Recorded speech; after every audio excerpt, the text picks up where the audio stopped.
Hello, everyone. Welcome to Cosmic Zoom.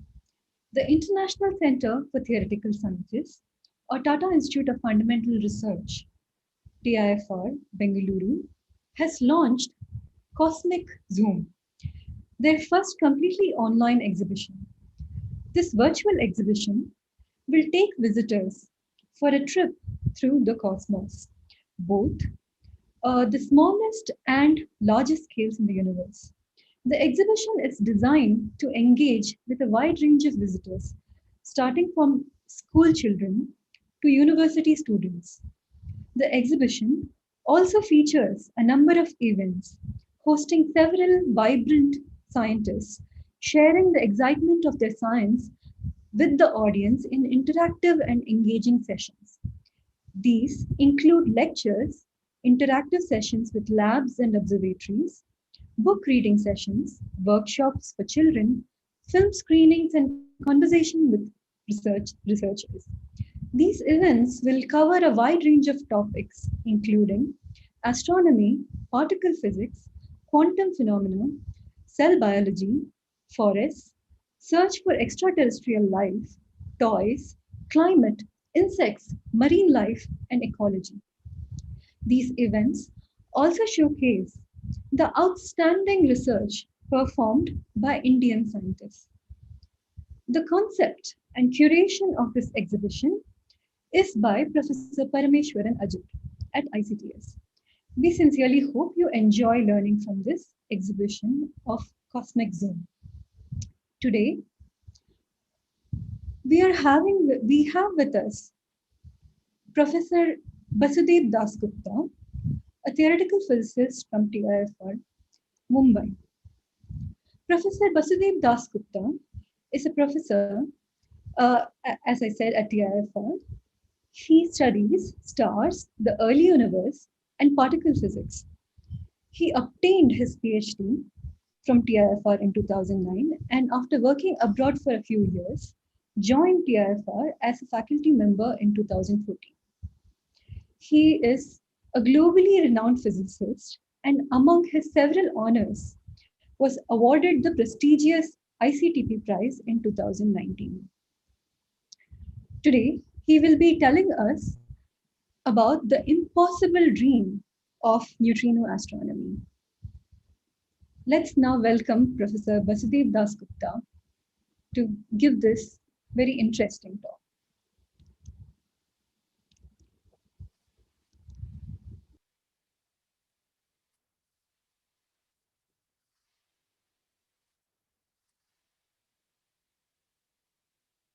Right? Can you all hear me? Yes. Yes. And you all can see my screen as well. Yes. Thank you very much. So first of all, thank you for having me. It's a real honor and a pleasure to be part of this very beautiful online exhibition and to be amongst so many other really prestigious speakers. So I really thank you for the opportunity to tell you something that I'm very excited about, and that is the field of neutrino astronomy. Now, this exhibition is about both the very small and the very large. And you will see that there will be a coming together of the very small and the very large. In fact, the smallest and the largest scales in the universe will have to come together to make the impossible possible in this field of neutrino astronomy. And I hope that's what you'll go away with. That field of neutrino astronomy is very interesting. We are looking at really, really tiny particles, neutrinos. These are the subatomic particles, least interacting of all, very, very small in a certain sense. And we detect these particles from the farthest reaches of the universe, and probe the largest scales of the universe using these particles now. And the numbers involved are astronomical, as they say.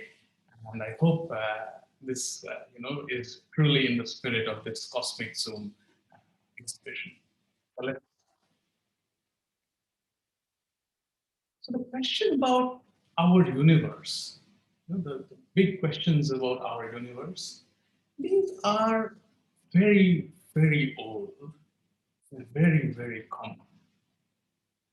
Children learn nursery rhymes like Twinkle, Twinkle, Little Star, How I Wonder What You Are.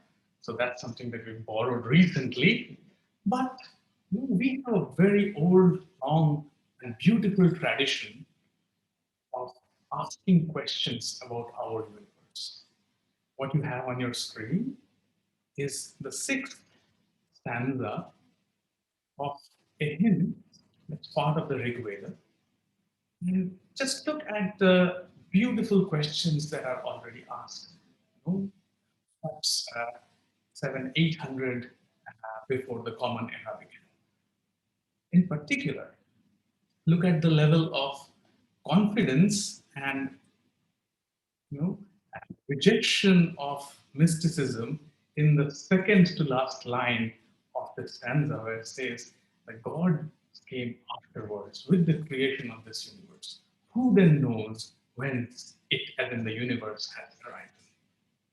Means that already we were asking questions about the creation of the universe, and we were not willing to accept that this is how it was. We wanted better answers, and it is in this spirit that modern science now proceeds and asks questions, big questions about the universe, about its smallest constituents, and we are not happy with half answers. We want better and better answers. So we'll see if we can give some, somewhat less bad answers as we go along. But this is not the only place where people were interested in these big questions. The field of astronomy is, again, something that has independently arisen in different parts of the world. Uh, Babylonians had observed periodic phenomena such as comets. For example, Halley's comet they had observed, and they had noted it down. So this is a tablet that's there in the British Museum, what you see on the top left of your screen.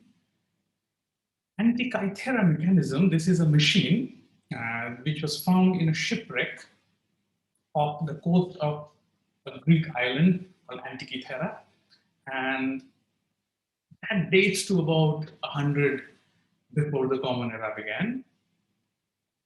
And what this machine used to do, only a part of it survives, but what this used to do, that's what's speculated or guessed, it's a mechanical calculator which would allow you to compute the positions of the moon and a few of the planets and so on, and eclipses and so on.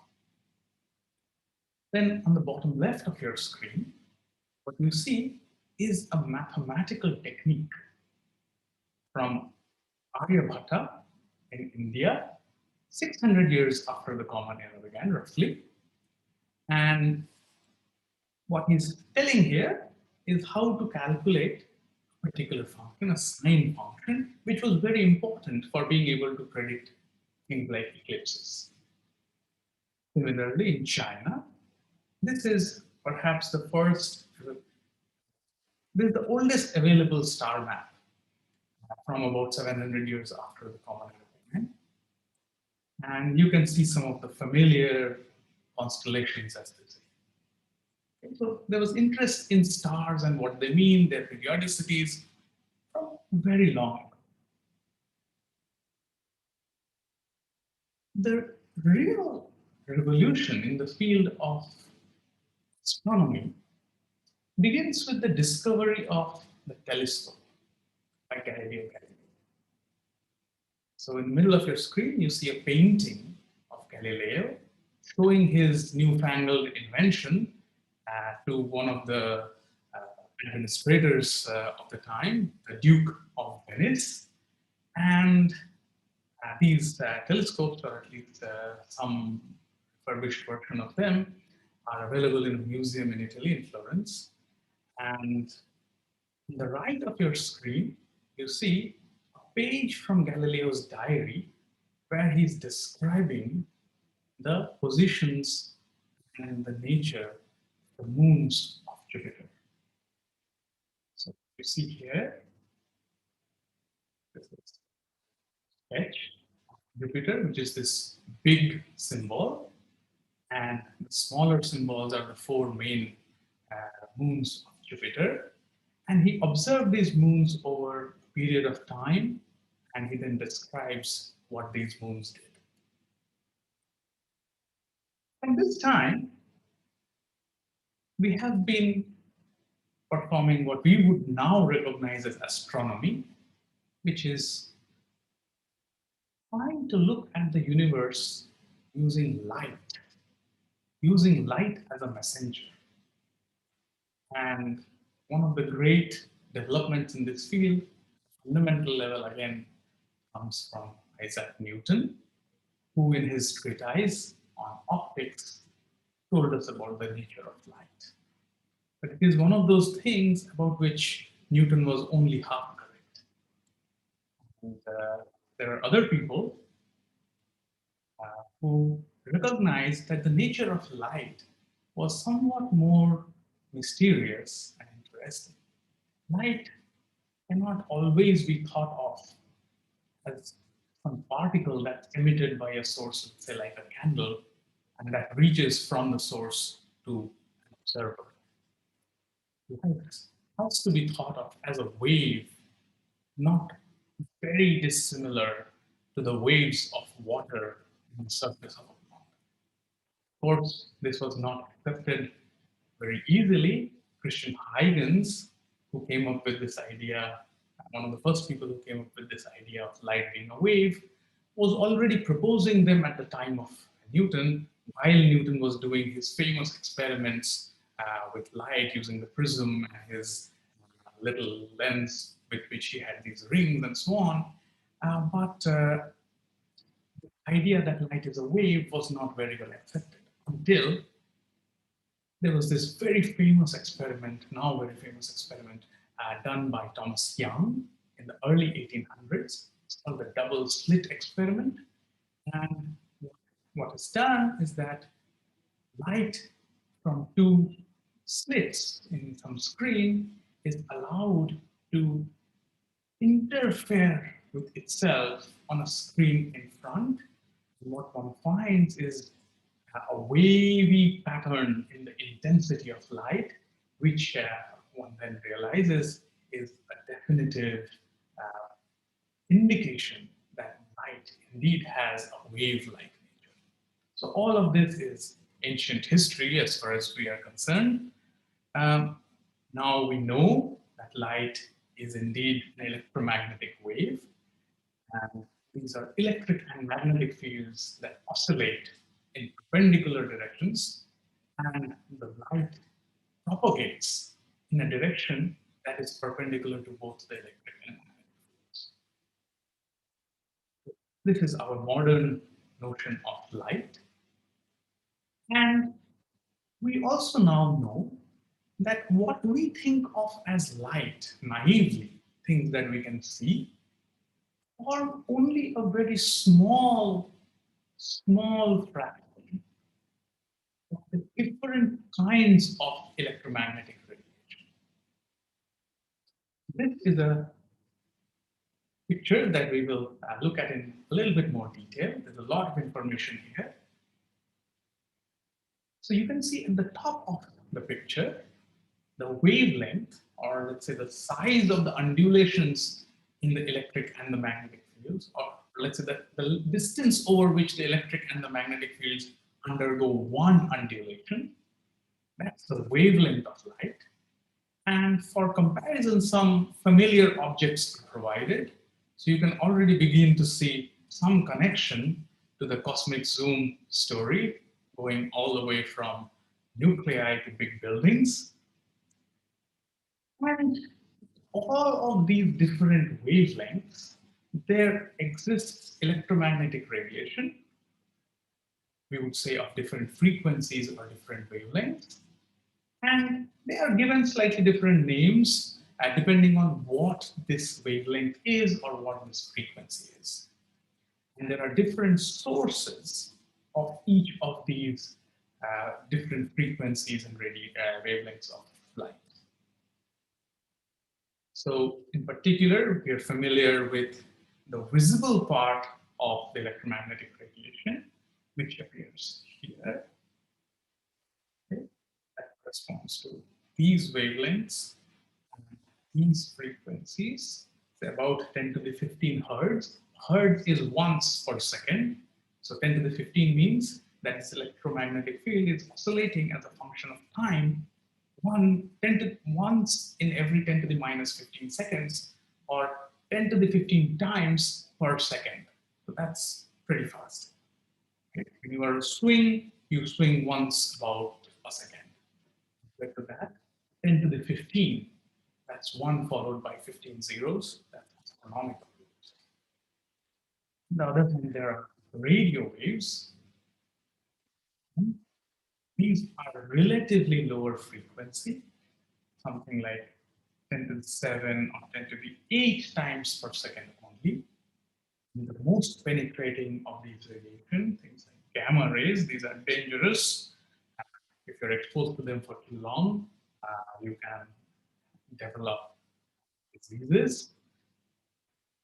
Close enough to them, X-rays, which are used for medical purposes. These have frequencies which are between, let's say, 10 to the 16 and 10 to the 20 pounds per second. One more equivalent way of describing radiation is not through its wavelength or frequency, but rather through its energy. And this is something that we want to get familiar with for the purposes of this talk. So we wouldn't go too much into detail of this, except to understand that this energy is measured in some units called electron volt. And then we will not care about exact numbers, but we will care about order of magnitude, as they say, or the power of 10, that describes the energy of a particular radiation. So in this language, we would say that gamma rays have energies of 10 to the 6 electron volt. In fact, 10 to the 6 in SI units language, or we would say, is a mega electron volt, ME.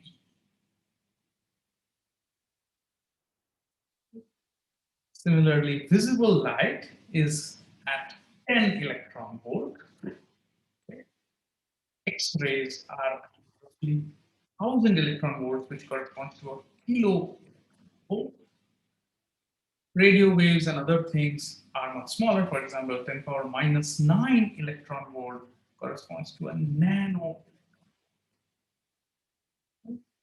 If you had something here at 10 power 9, you would call it giga.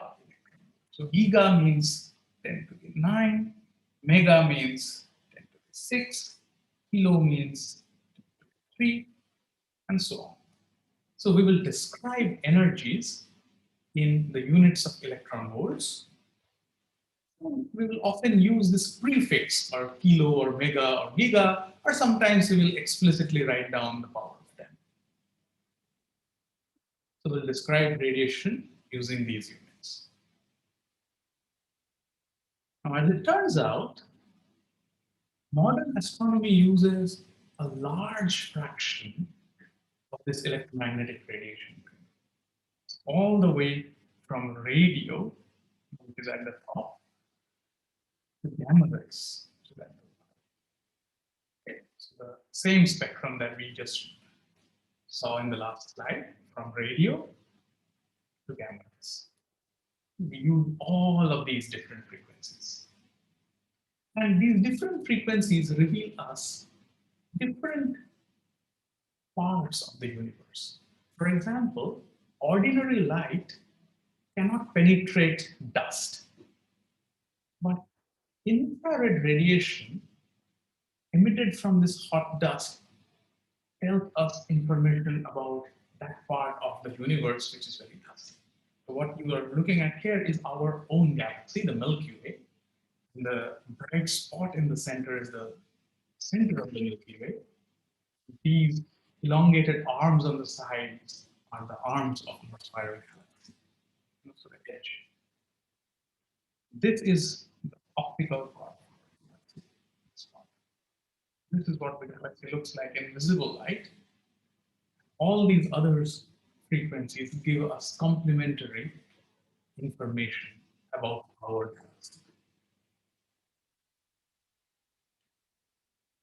But for the purpose of this talk, we will have to go beyond this notion of astronomy. So far we have discussed that astronomy is the act of detecting light or electromagnetic radiation using a telescope from some celestial body, and we use it to learn something. So there are four important points here. There is something that we detect, which is the messenger. We need an instrument, which in the case of light we call a telescope. We need a source, which in the case of astronomy will have to be some kind of a celestial body. We could be able to learn something from it. Otherwise, you can't call it a field of science. We should have some knowledge at the end of it. So a more general definition of astronomy would be that we need some messenger that can be detected. So we have to build some instrument to detect this messenger coming from its source, and we should be able to tell where this messenger came from. And by detecting this messenger that has come from some source, we should be able to learn something. Okay. So these are the four things that we have to do. And I will argue for you that there is a new field of astronomy. Well, it's not that new, but still growing field of astronomy that has all of these properties, does not use light. It uses subatomic particles, neutrinos. There's a certain reason why we would want to do this. One of the reasons why we would want to do this is because light cannot pass through what we would call opaque objects. If you have some dusty big galaxy, you don't know what goes on behind it. So you can't look very far because other objects come and obstruct your view. The other problem with light is that light cannot escape from very dense regions. In fact, when you look at the sun, the light that you're looking at does not come from the center of the sun. It comes from some outer shell of the sun, about 100 kilometers wide or so, and then, of course, the atmosphere. But it does not come from the real core of the sun. So if you want to study the core of the sun, you won't be able to use photons very easily with light particles. You need something else. This is the reason for wanting a kind of astronomy that goes beyond using the electromagnetic. So then we have to ask, what are our options? What can we use to do astronomy? One thing we say that we have to be able to trace these particles coming from far away. And two things will happen in this process. Particles that are not very long-lived, that decay, that they will not make this journey. They will just vanish into other particles before they arrive at us from this distant source. Things that decay are ruled out. So removed. There are things that simply don't exist by themselves. We also we can't make this journey. There are things that are charged and they would be bent in magnetic fields between the source and the observer. So those are also ruled out already. These are all charged objects. That basically leaves in this periodic table of particles, which you might have heard about, in one of the previous talks in this series by Professor Rai Chaudhuri about fundamental building blocks of matter. This rules out all of those particles except photon, which of course we understand leads to astronomy using electromagnetic radiation, and the neutrinos. Of course, there is one more particle, which is not shown here, and that has to do with gravitational waves.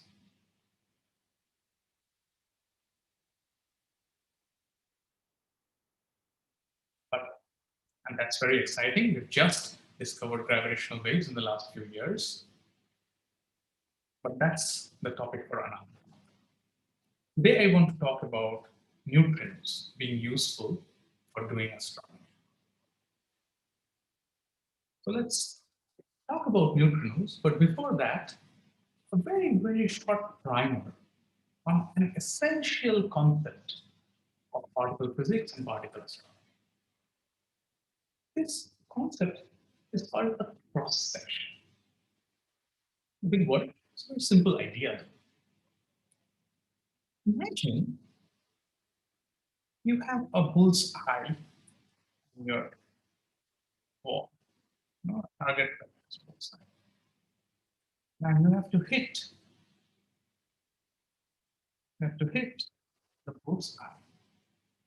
You're shooting darts,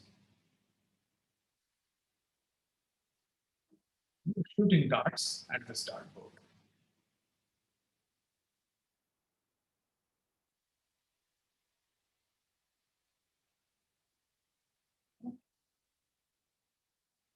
It's very obvious to us that our chances of hitting the bull's eye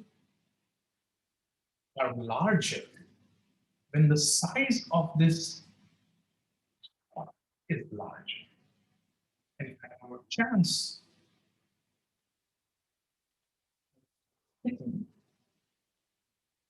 is proportional to the area of the target.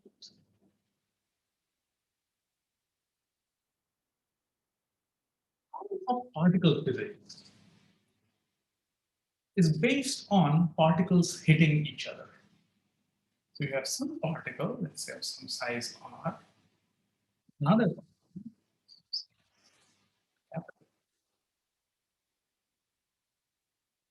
They hit each other if they get, if their centers, get within a distance that's less than equal to. So as long as the distance between the colliding particles, the distance between the centers of the colliding particles is less than the sum of their radii, the particles will collide. This is what we would call an event. Particles. And therefore, the chance of that happening must go as the area of this circle of this radius d. So cross section, which is shown using symbol sigma, is pi times d square.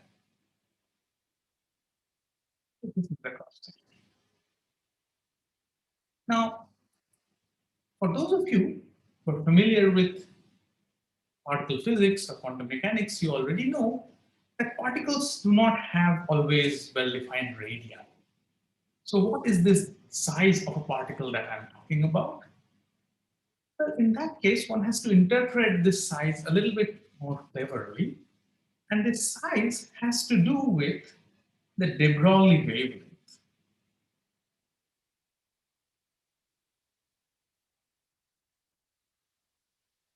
So this point particle has some Heisenberg uncertainty in its position and velocity. This means that it is a little fuzzy object.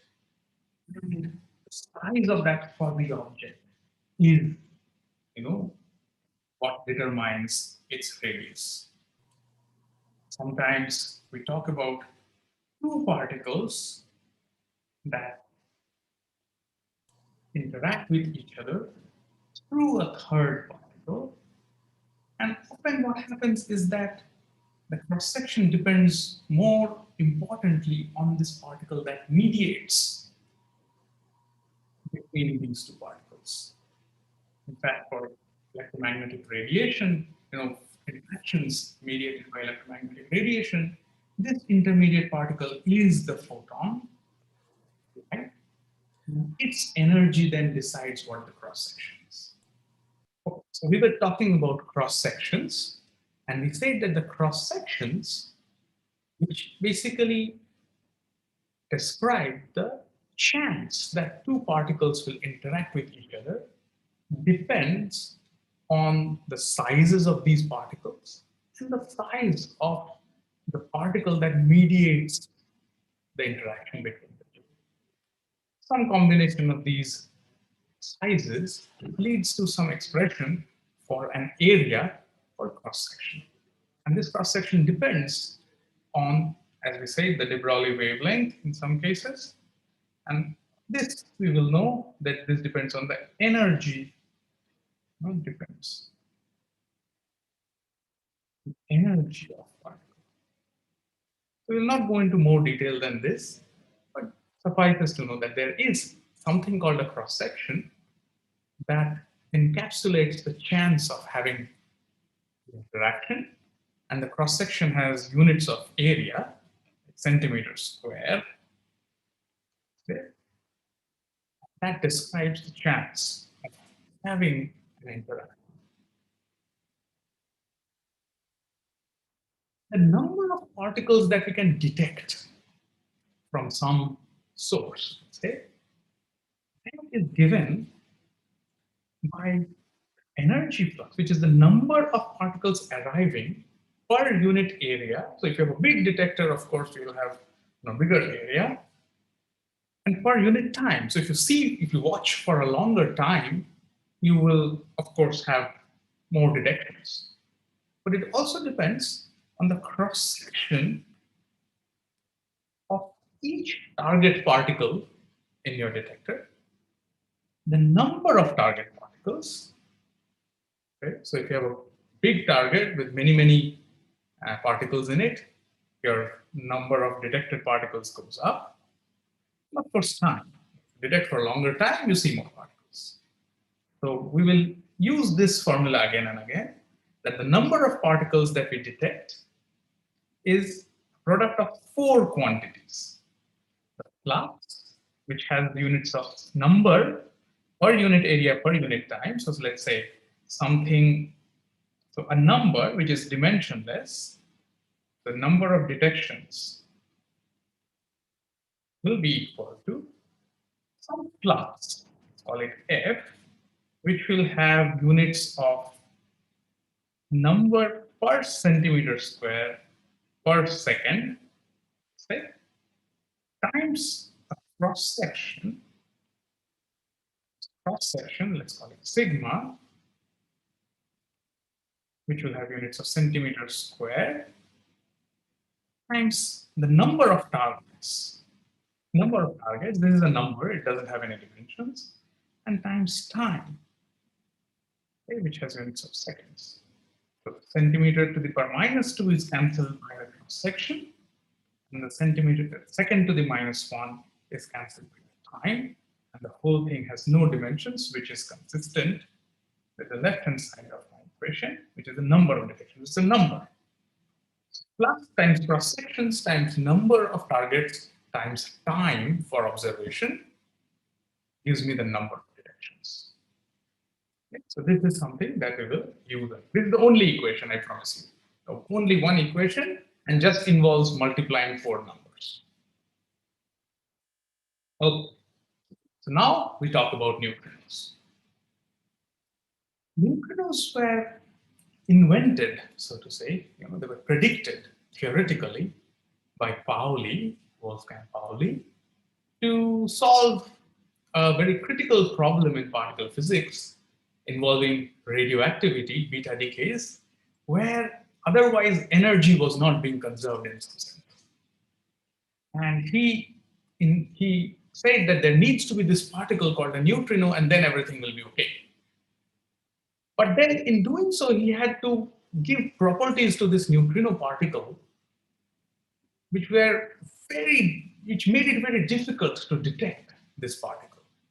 This particle had very small mass and interacted very, very little, which is to say, there's a very small cross section. Okay? And by doing so, he was making it very hard, as he said, impossible to actually check his idea. And he was very uncomfortable with doing that. These days, we don't feel so bad about doing such things. But it did not stop with Pauli. Now, this was a child that was rejected by its parents, so to say. Neutrinos, many very big famous scientists, including people no less than Hans Bethe, argued that it would be impossible to detect neutrinos because its cross section was very small. So here they're saying that the cross section is 10 power minus 44 centimeters square. So it's an incredibly tiny number.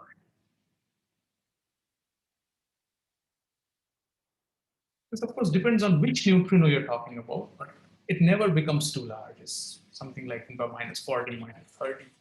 In this case, they're talking about 10 power minus 44. Very small number. So that led to people.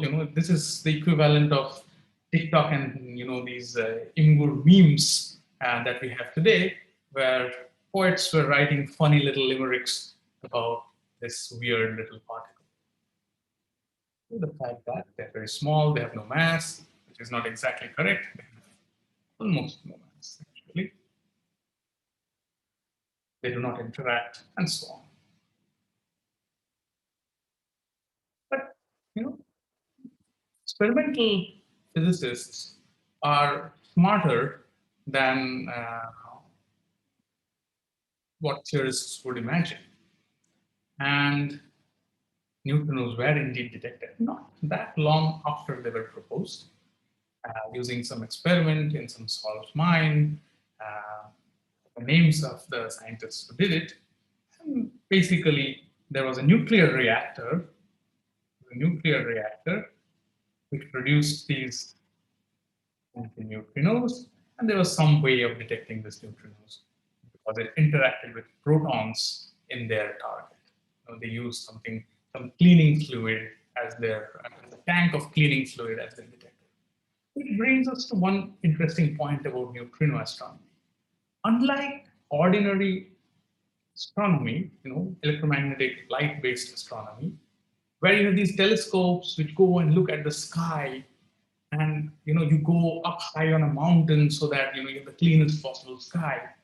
Neutrino astronomy is usually done underground because you want to be in some very deep underground mine kind of a place where nothing else can enter. Only neutrinos have the ability to go through everything else because they have this very small cross section. So they penetrate everything, they don't interact with anything, and then they reach your detector. And we'll see why, in spite of not interacting with the rest of the Earth, they still interact with our detector. How that can happen.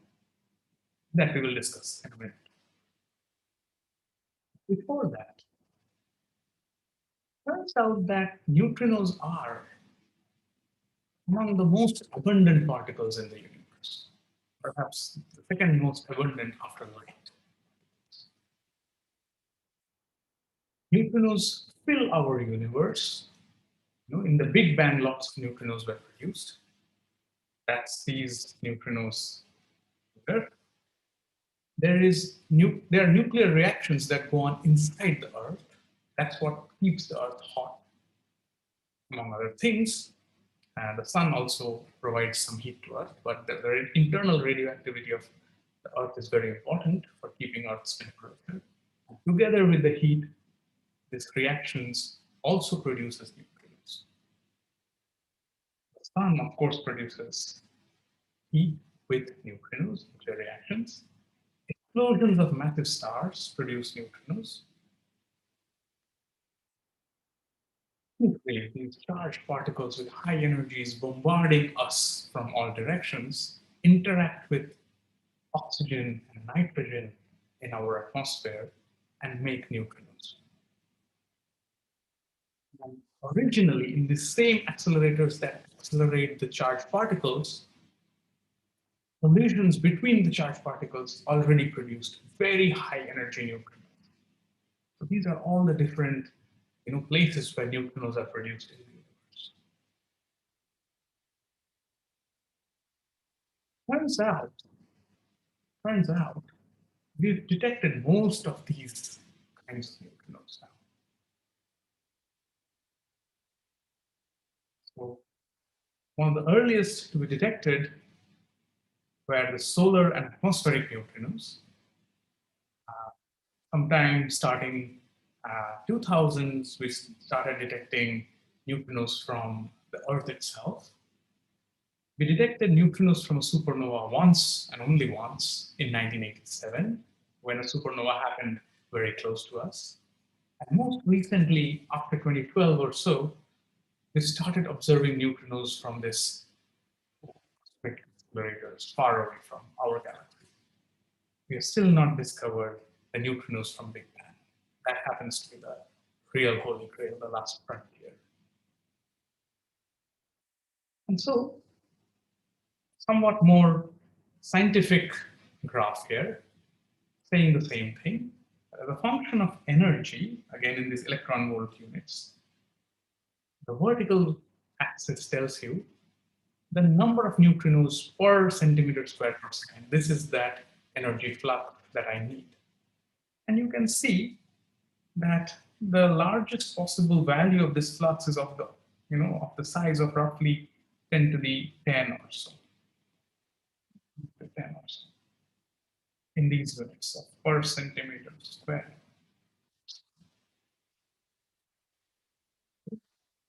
So, and the cross section was what? The cross section was 10 power minus 44, let's say. So that's not very large yet. Let's see, even if you observe for a year, which happens to be about 10 to the 7 seconds, 3 times 10 to the 7 seconds or so, means that we still need something like what? 10 and minus 44, that's minus 34, plus 7, so that's minus 30 minus 27. So that's still 10 to the minus 27. And if we want to see at least one detection, I need something like 10 to the 27 targets.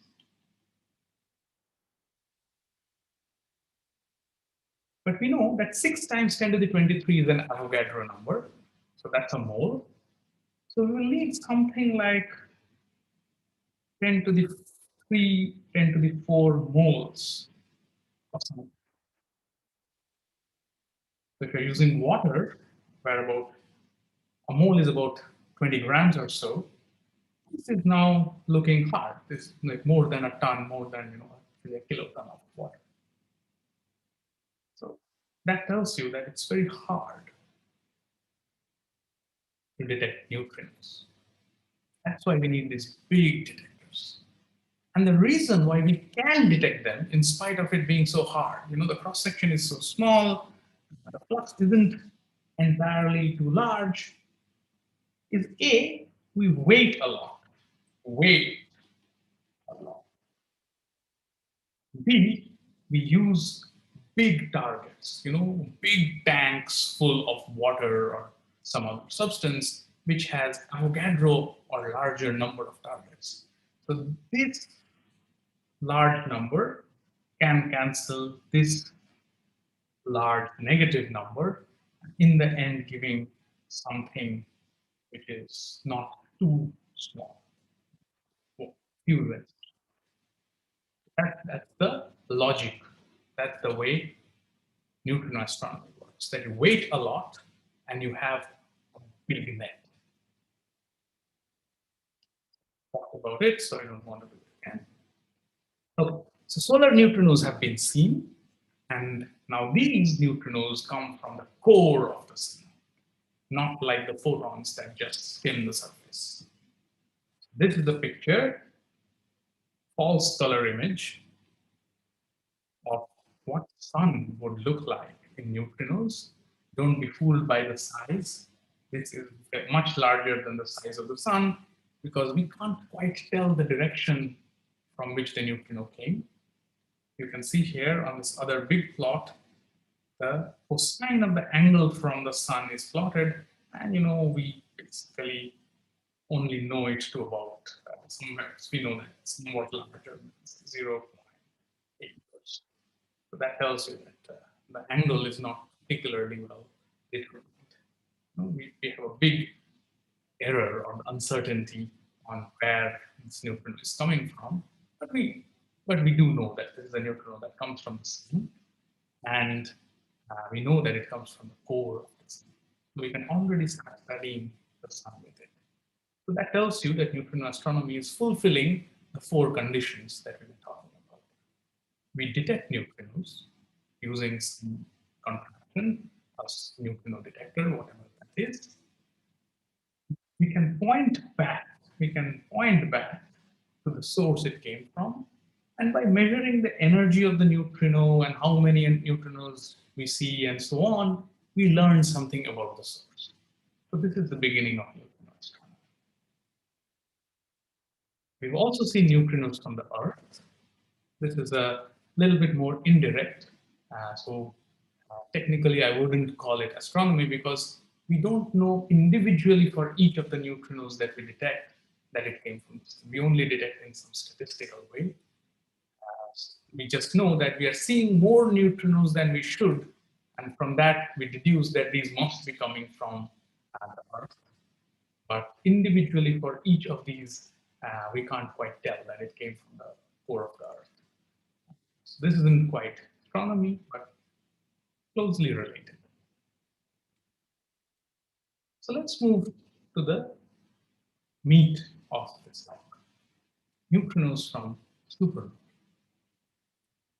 Large stars, which are 10 to the 8, which are 8 to 10 times more massive than our sun.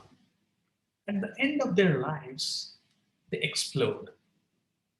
And when they explode, they emit a lot of neutrinos.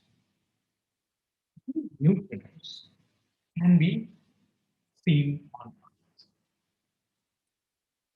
However, I want to also emphasize that there are many kinds of these so-called supernova, these massive stars that explode. There are something called thermonuclear supernova, where a white dwarf steals material from a nearby big star, let's say a red giant, and as a result of this, the white dwarf explodes. So above is a cartoon, below is an actual false, false color image, and you can see this spot. That's the supernova.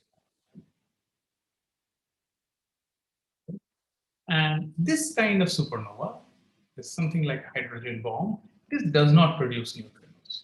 This is very useful for lots of other things, like learning more about how fast the universe is expanding.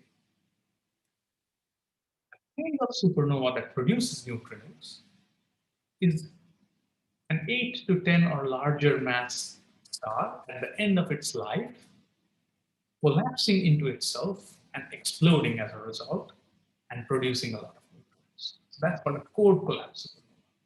And we have, records of such things. Some of these historically observed very bright stars in the sky from historical times, they are core collapse supernova. This one. And when these happen in our galaxy, they are so bright that they are seen by naked eye during daytime for months That's how bright these things become. These are really spectacular events. The last that one of these events was seen was 1987, okay? But not in our galaxy, but just in our neighborhood of the galaxy, about, you know, 5 times more far away than the size of our galaxy.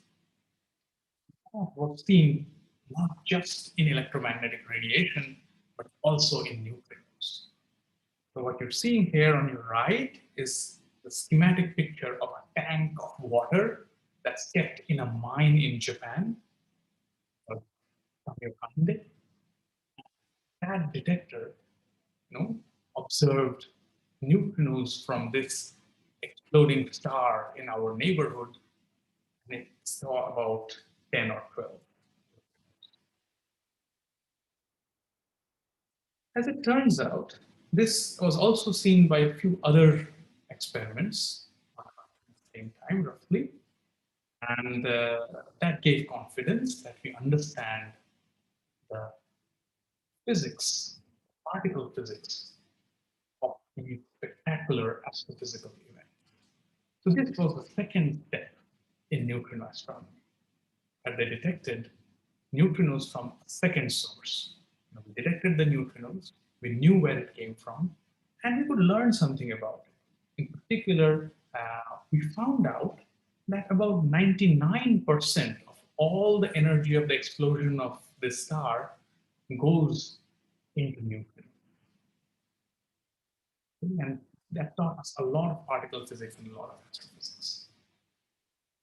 So, of course, nowadays we have many more detectors, bigger detectors, and we would see many more events. Now, if a supernova happened in our galaxy, we would see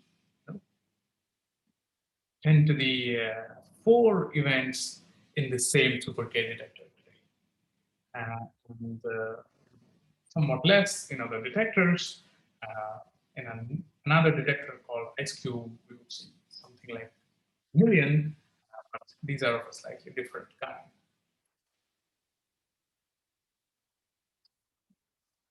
Another thing that can happen is that these stars are exploding continuously in our neighborhood, but they're a little bit far, so we don't see them. And a few of these neutrinos, trickle into our detector over time. And there is this faint glow of neutrinos created by stars blowing up around us. Corresponds to this energy flux of 1 per centimeters per second. Compare that to this large flux of 10 to the 10 for neutrinos from the sun. This is 10 orders of magnitude smaller. But as it turns out, our detectors are now big enough that they can look for such small signals. This has not yet been seen, but we hope to see them very soon, perhaps within the next decade.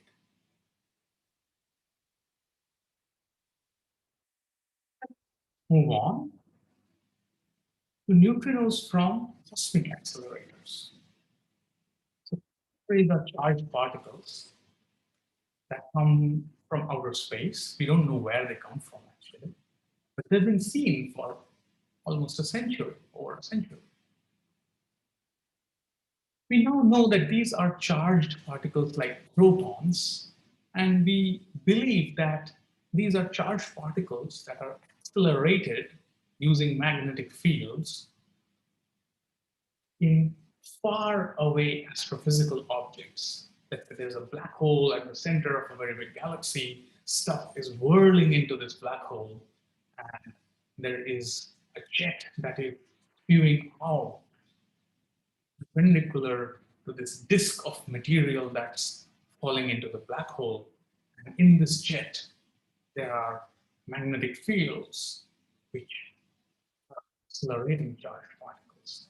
And all these points you see in this graph, where on the horizontal axis you have the energy of the particle, and on the vertical axis the flux of the particle. You're seeing these particles spanning many decades in energy and fluxes. These are charged particles called cosmic rays. Neutrinos are also produced by these same sources. Can we detect them? If you're more interested in cosmic rays and how they're accelerated, tell you more about it, but maybe I will skip over a couple of slides. Basically, moving clouds accelerate cloud particles because these charged particles scatter within the moving cloud. So imagine a bit like ping pong ball hitting a moving bus, and the bus would make the ping pong ball travel faster if you know it hit in the right way. So if you throw a ping pong ball on the front side of a fast moving bus, the ping pong ball will return back to you much faster than you threw it. So that's accelerated. And this is how particles could be accelerated in astrophysical clouds. Right? A little joke for those who get it. And then there are other ways of accelerating that are even more efficient. But basically, at the end of it, how much you can accelerate charged particles depends on two primary things.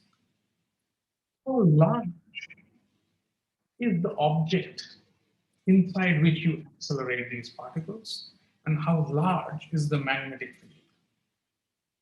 And given some size R and some magnetic field B, the energy cannot be larger than a certain value.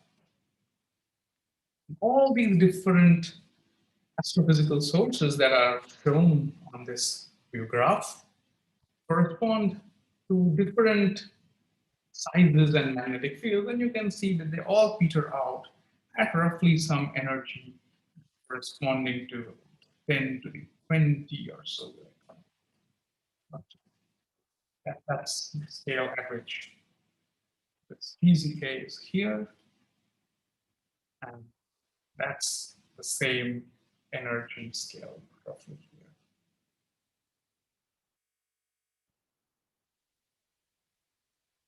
So we now are interested in looking for neutrinos that go all the way up to these energies.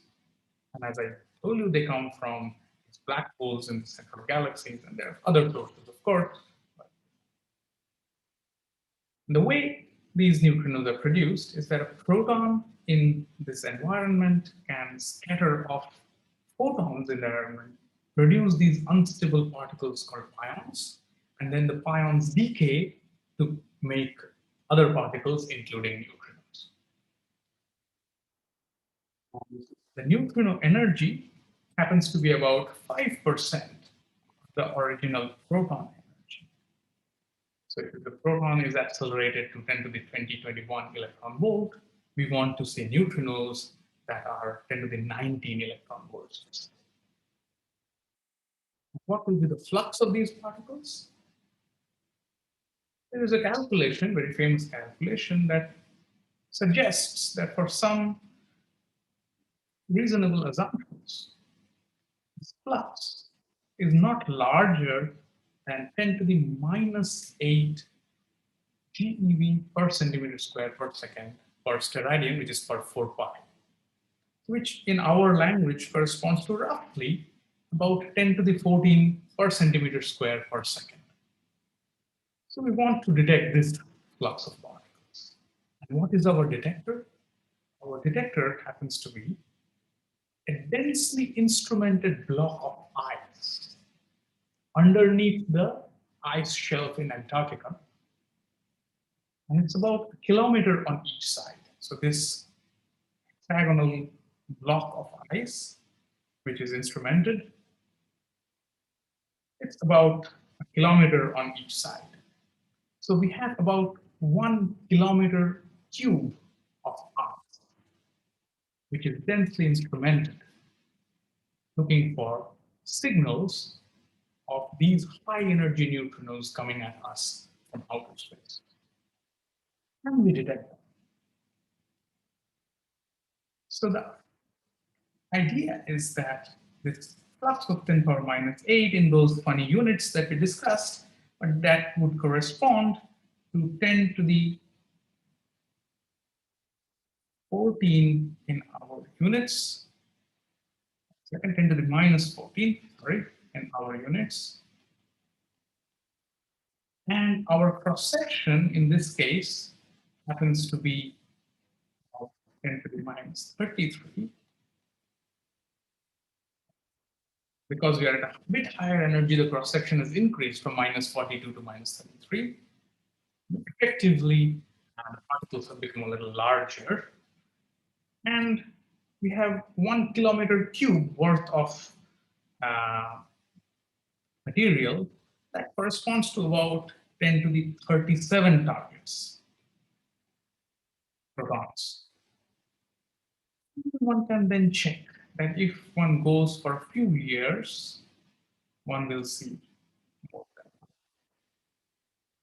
So you need to look for these fluxes of high energy neutrinos using kilometer cube sized detectors for over a few years to see at least one event. Now, does such a flux exist?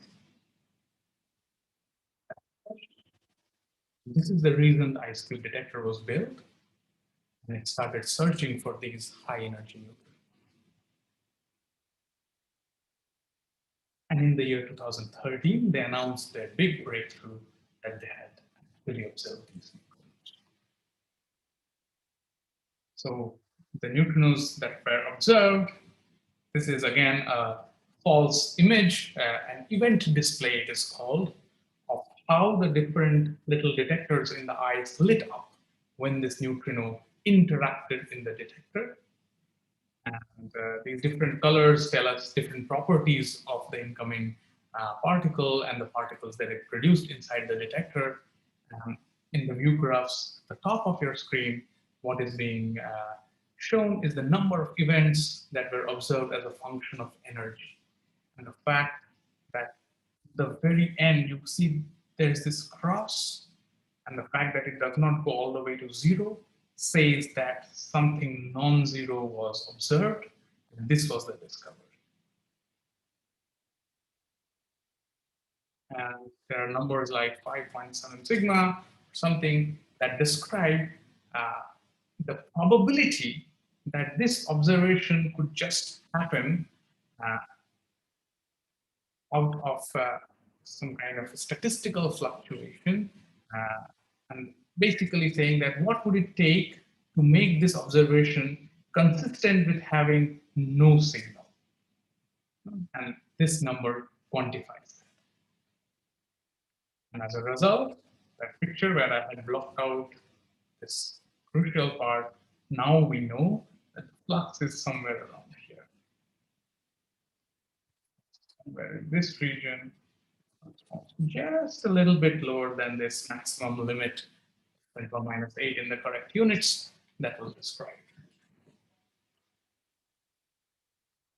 Since that time, the search for high energy neutrinos has progressed in other ways, in particular by combining the power of not just neutrino detectors, but gravitational wave detectors, electromagnetic telescopes, and detections of cosmic rays.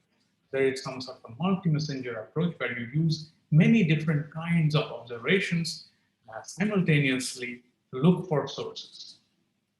And luckily, they even saw one of these astrophysical events where neutrinos and charged particles and photons that were created from the charged particles atmosphere at the same time. No coincident event.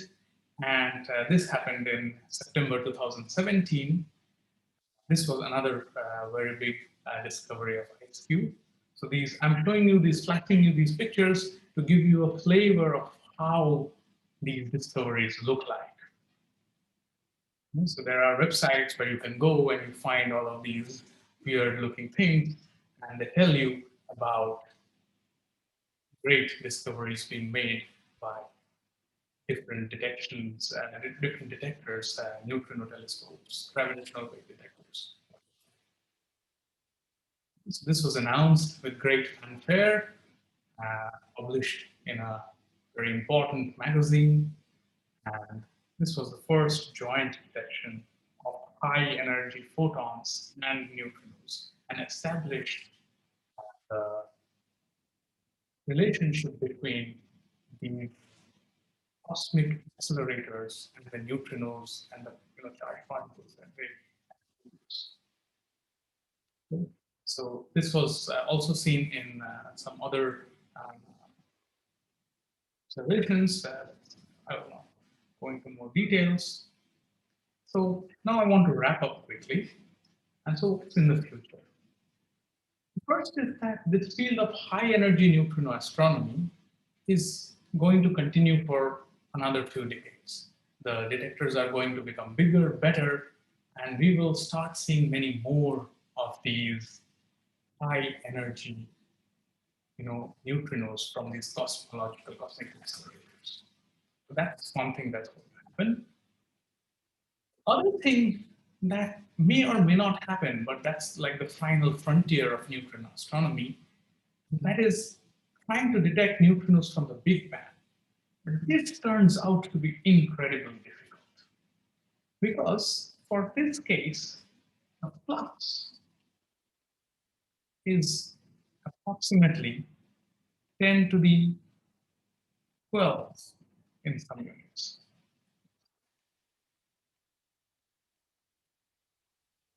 And the cross sections are about 10 power minus 40.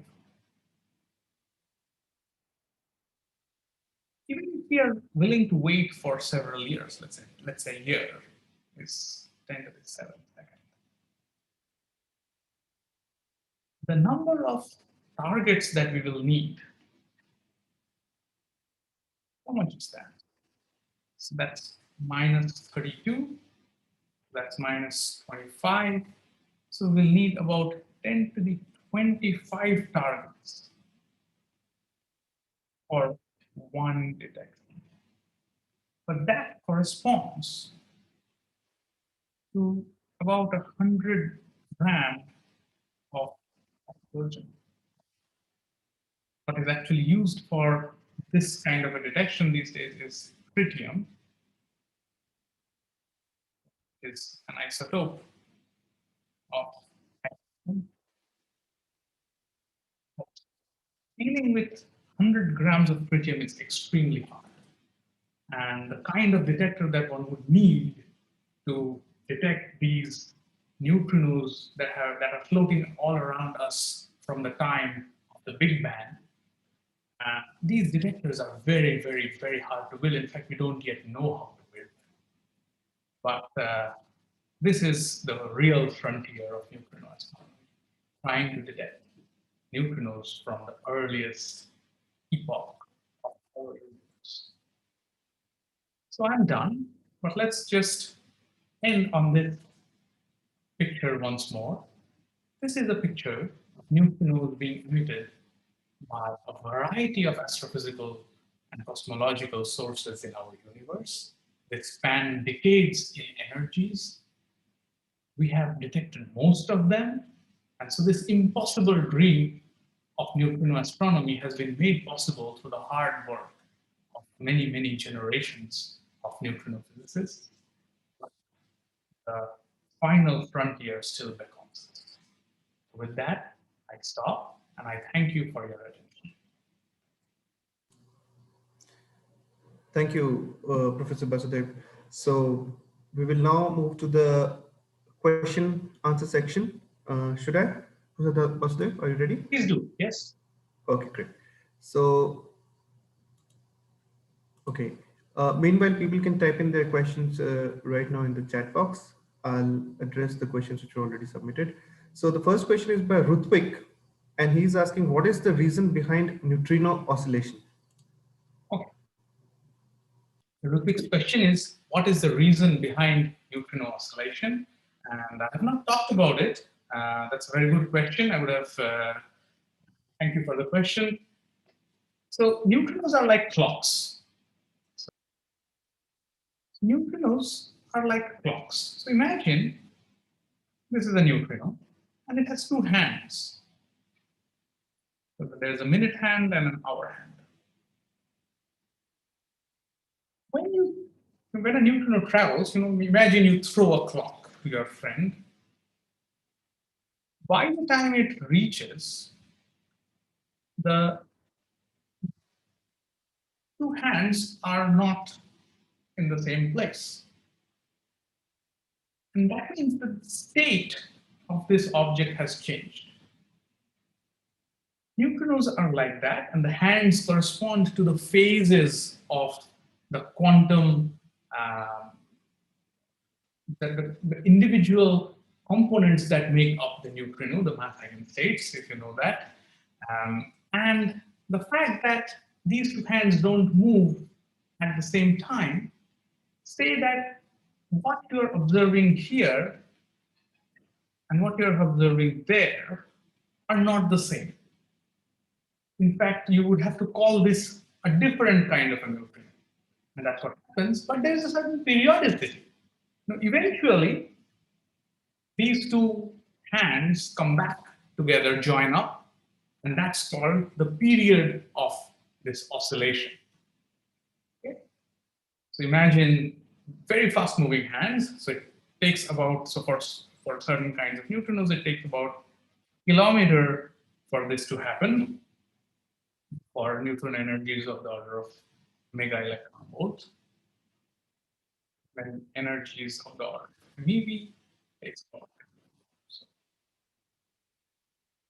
Okay? And that's neutron oscillations. I can go into more detail, but I suppose that's not what is expected here. Did that answer your question, you think? I think it has answered, Professor Basudev. So actually, there are many similar questions, but I'll move on to this question by Jwalit. He's asking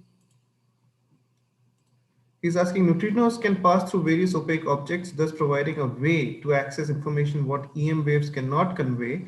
But what is that information we expect to find from neutrinos? Good. So the question is, neutrinos can reach us from deep regions of objects from which light cannot escape. What information can we learn? We can learn about the temperature of these regions by measuring the energy of the neutron. That's one of the fundamental things that we can learn. Okay. So if we have the sun and a neutrino is emitted from the center of the sun, and I observe this neutrino and I measure its energy, which I can, that energy tells us what is the temperature here. Okay. And in fact, because I am observing a large population of neutrinos from the sun, I know what is the distribution of temperatures inside the sun as well. That's an example. There are other similar things that you can do.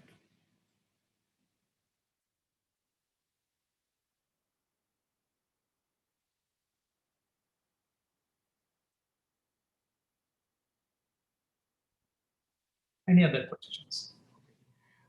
Okay, Professor Basudev. So there's a question by Bhavya.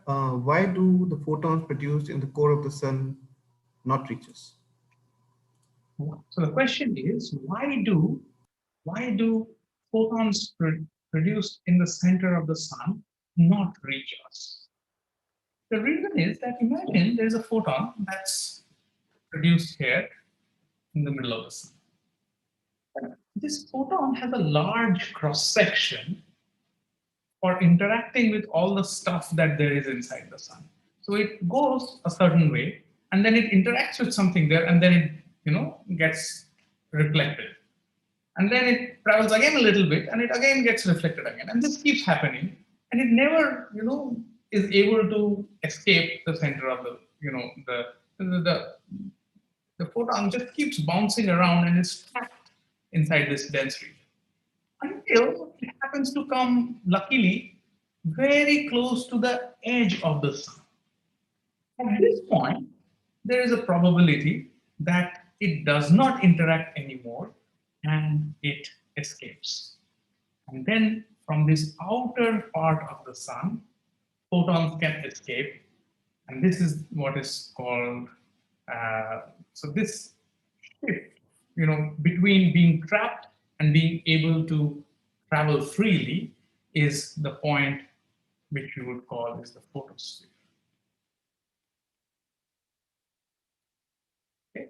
And this is the reason why photons are trapped in dense objects and they can't escape from there, and they only escape from the surface. Okay, thank you. Thank you, Professor. So next question is by Sabila. She's asking, as we know that neutrinos are the second most abundant particles, is it possible to estimate the fraction of type of neutrinos like electron neutrino, muon neutrino, and tau neutrino in the early history of universe? Indeed, that's a great question. So I've been talking about these neutrinos from the Big Bang. If I'm not getting my numbers terribly wrong, there are about 60 or 70 of them per centimeter cube. So about 60 to 70 per centimeter cube. Somebody could correct me. Let's just to be very safe, let's just say about 100. Okay. So I don't exactly remember the number, but let's say it's about 100 neutrinos per centimeter cube. And there are three kinds of neutrinos, as you know, and it turns out that because of what we already know about neutrinos, they are about in the 1:1:1 ratio. You know? So 33% or so of the neutrinos are electron neutrinos, 33% or so are muon neutrinos, and 33% are neutrinos. This happens because neutrinos oscillate. So whatever fraction they might have been produced in, as it turns out, because neutrinos oscillate in a certain way, their final numbers become very close to 1:1:1 for the Swiss layers. However, this is a theoretical prediction. No one has actually been able to demonstrate it experimentally. And that's the reason, these are the kind of questions that we want to test more deeply using observations, which would be one of the reasons why we want to detect these neutrinos from the Big Bang. Okay, thank you, Professor, for the answer. Actually, I had a question related to this, which is how do we know if a particular neutrino was produced from early universe or some other phenomenon which happened in the universe at a later time? So that's a really good question. So it's a hard problem, but it's a hard problem that exists for any kind of detection. But even with ordinary astronomy, when you're looking at some faraway star, how do you know that there isn't another little planet sitting right in front of that star, and what you think of as a little feature in the star that you're seeing is actually because of a planet that's in front of it. Now, I'm using a very crude example to demonstrate that this problem exists all the time. In the case of neutrinos, this problem becomes very hard to solve, but in this particular case, we know that the neutrinos that will be there from the Big Bang, they will have an energy spectrum. Their energies will be distributed in a certain way. So this is number of neutrinos as a function of energy. They'll be distributed in a certain way, in a thermal way, so Fermi-Dirac spectrum roughly. And the average energy for these neutrinos is related to the average energy of the CMB photons. In particular, it is predicted that the temperature of the neutrinos will be 4/11 to the 1/3 of the temperature of the CMB. Okay? So this is the prediction of the standard cosmological model, standard model of Big Bang.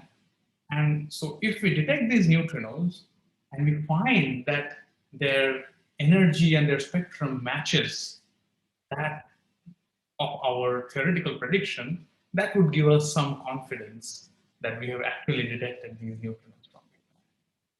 Of course, together with that, we will have to make all sorts of arrangements to reject grounds from other possible sources of neutrinos. In this particular case, typically radioactive. Okay.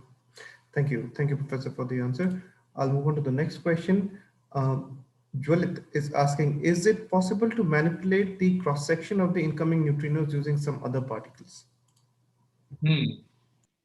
Okay. So the question is that there's a neutrino that's coming to us. Is it possible to increase our chances, let's say, of detecting this neutrino using some other particle? I don't think so. I can't think of anything. That would be a very cool thing if we could do it, but I can't think of. The neutrinos interact weakly, with very small cross section with anything. There's nothing with which neutrinos interact, strongly. It would be nice. You could do something like this if it were possible. Unfortunately, it is not. That so the neutrinos, let's say, it's coming to us. This is a neutrino, and it wants to interact with, let's say, some, whatever it is, and this interaction is weak. So that's the reason why we are not able to detect neutrinos. But suppose there was some way where the neutrinos was coming in, I make it interact with some other particle called X, which, then interacts with us. Okay? So this is the neutrino, and the neutrino interacts strongly with X, and the X interacts strongly with us, and suddenly we have, overall a greater chance of detecting the neutrino. Turns out this is, as far as we know, not possible because there is no material which interacts with the neutrino. So this part is always, blocked. So we are forced to deal with this small cross section of detecting neutrinos. Great question. Thank you. Thank you, Professor. Next question is by Paul. He is asking, do gamma ray bursts produce recognizable neutrino emissions?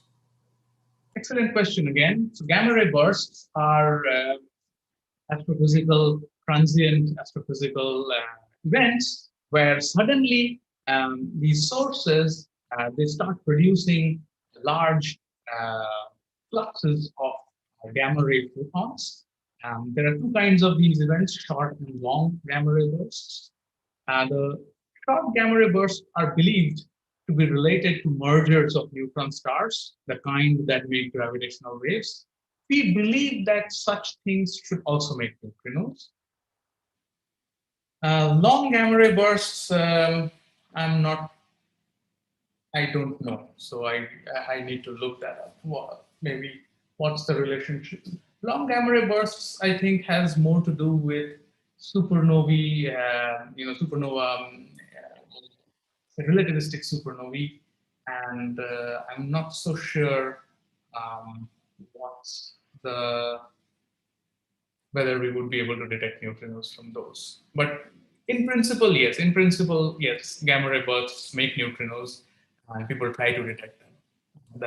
The expectations are not very promising, but people still try.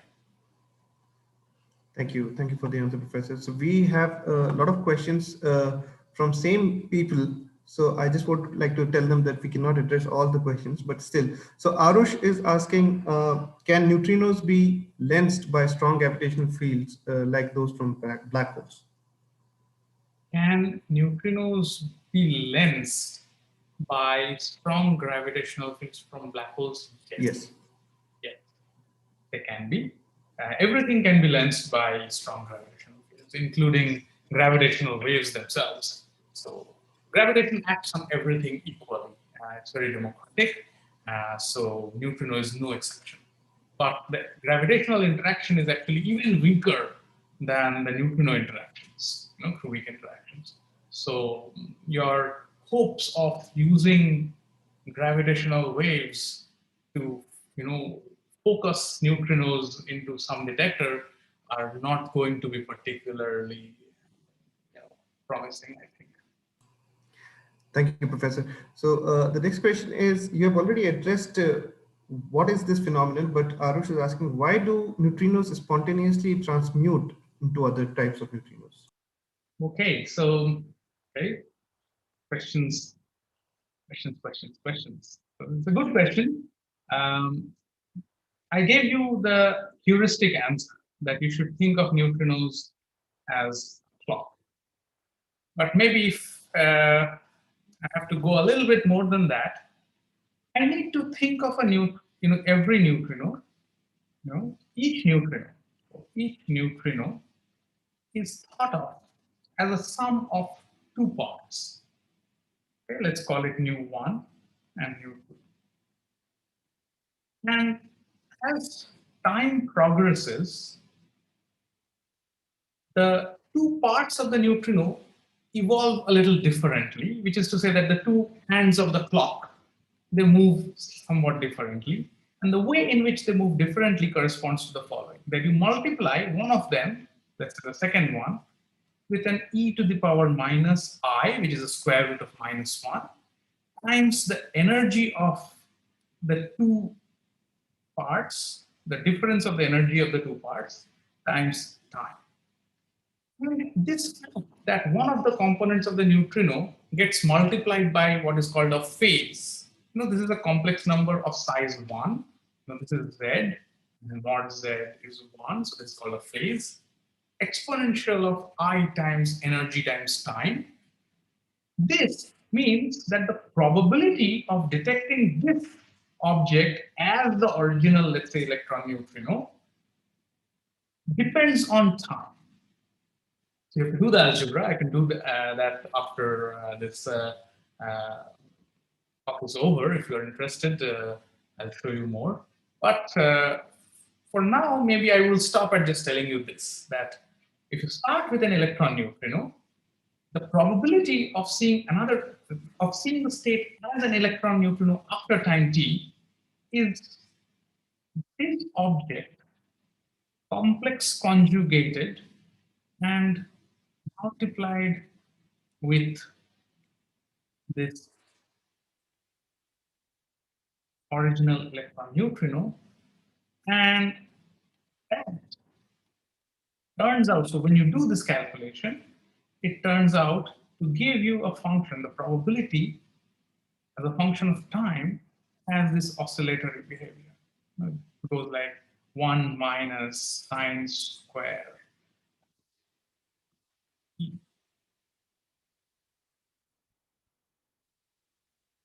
Something.